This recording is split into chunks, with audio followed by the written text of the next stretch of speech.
Hello, everybody, and welcome to episode 3 of the Avenged Sevenfold Discography review series.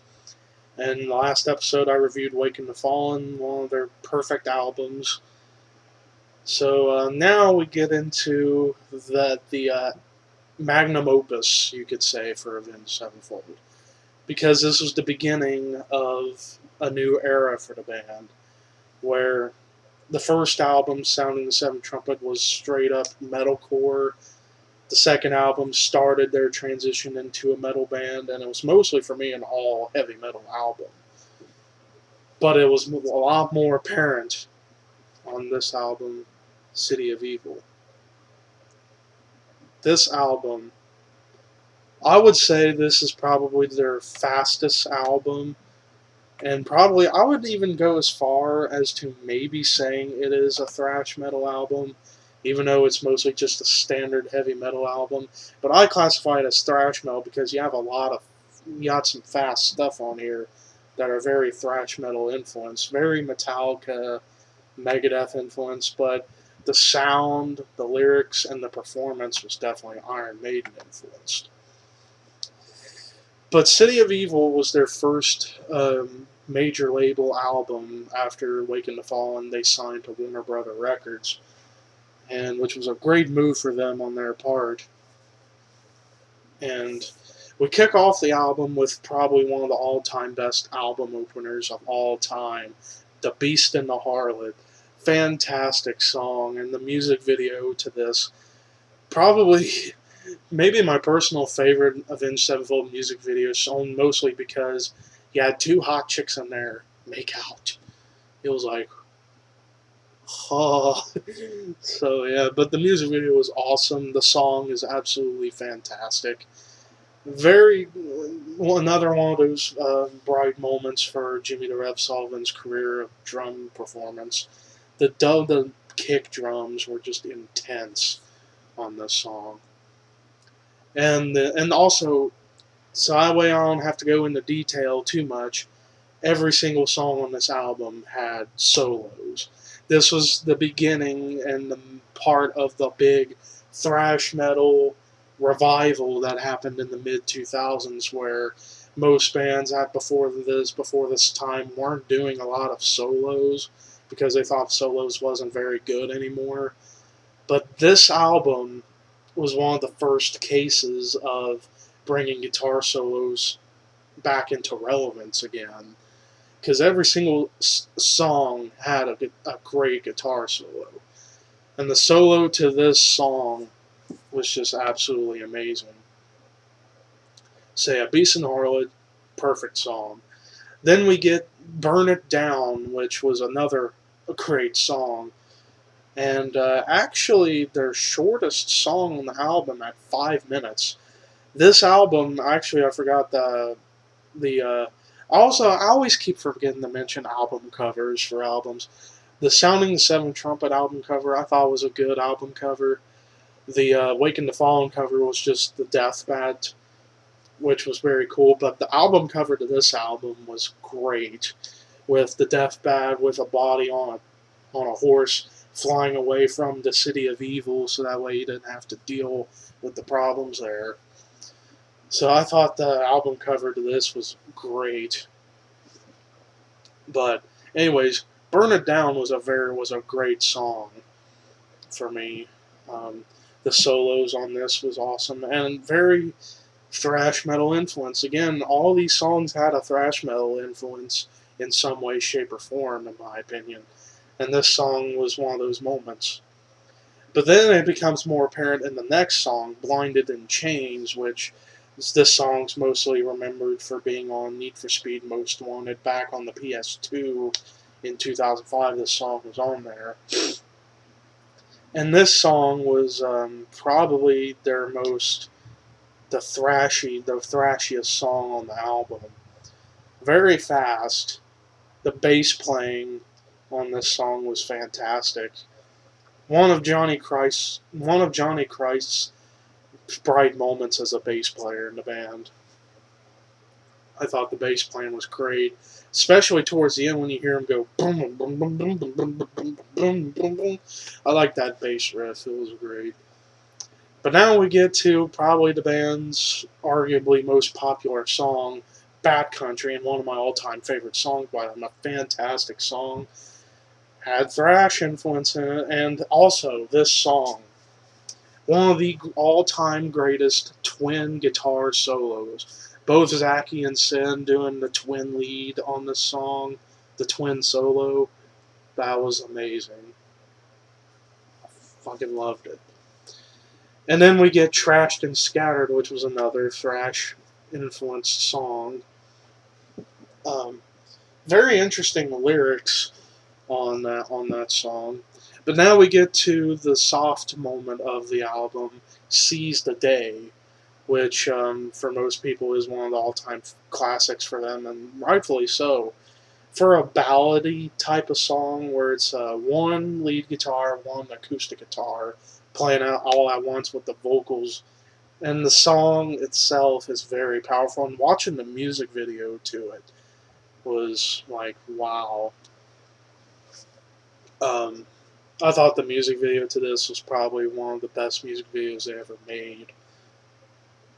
Um, Very powerful song, and it's like, and then they said that the song is about saying about like how life's too short, and you just try to seize the day and live your life as good as you can, which was meant something. And also, I want to point out before I continue, for those out there who have been complaining that I'm doing Avenged Sevenfold because people say, "Oh, they're not metal. What are you talking about? They're not metal." I'm like, you don't have good musical ears like I do. I have. I always get compliments from so many people when I tell them the laundry list of bands I like. They always say I have a fantastic taste in music, and you're damn right I do. Yeah, damn fucking right I do have a good taste in music, motherfuckers. But to those who are, I know at some point when this video gets more views, or any of my Avenged Sevenfold videos get more views, people are going to be like, Avenged Sevenfold's emo, they're not metal, they suck. For one, they don't have emo lyrics, they don't look emo, and their songs are heavy as hell. So how can you say they're emo? Do I hear? Is there any complaining lyrics in their songs about complaining about, oh, my mommy left me and my dad always wanted to spank my ass? Do you hear that kind of crap in these songs? Hell no. So that was a message to you dumbass haters out there and trolls of this band. So yeah, glad I got that off my chest.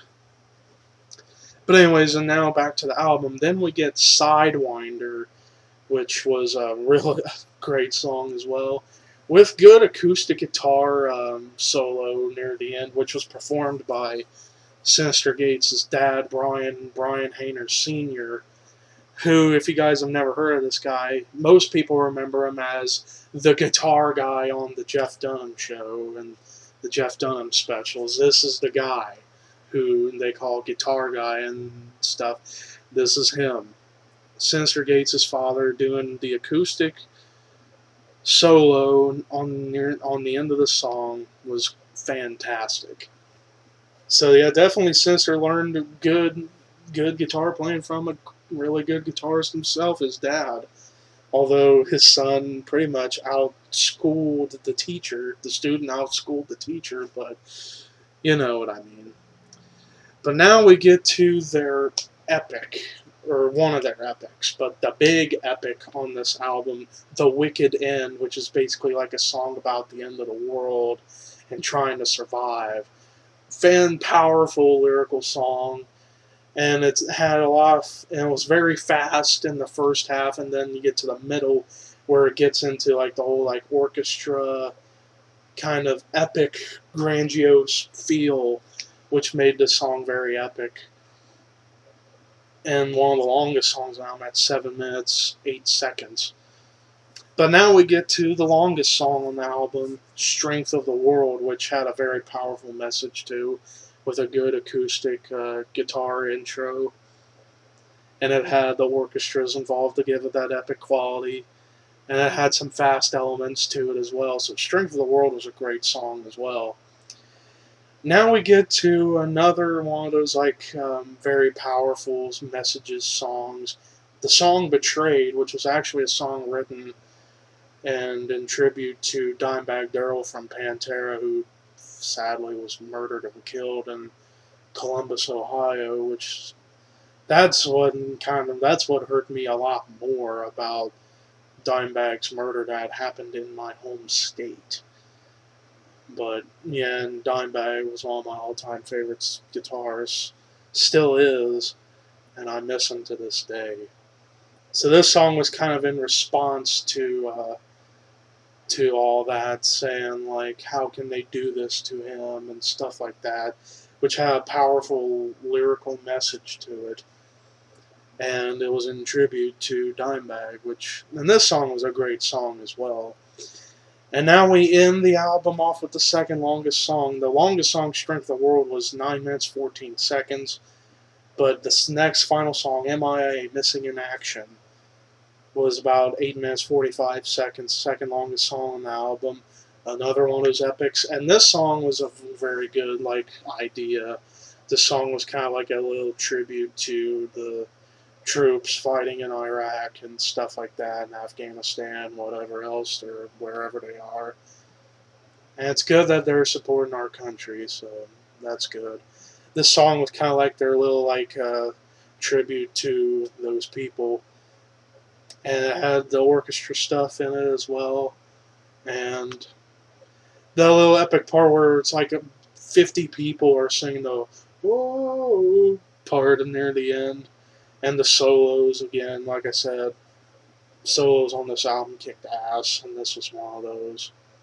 With a nice ending to it, like how the song started was how the song ended.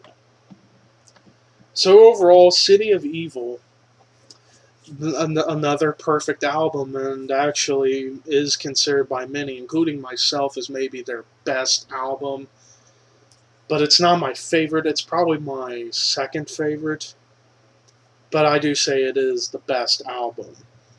This song had a lot of thrash metal influence to it, and definitely with the sound and the epicness was very Iron Maiden influenced. So I give Avenged Sevenfold, City of Evil, I give this album another 10 out of 10. And yeah, this album definitely was the big magnum opus for the band. But now we get into the next album on the next episode, their self-titled album, and because it's on a white cover, some people can call it the White Album. But we'll be getting into that next episode, and yeah, peace out, everybody.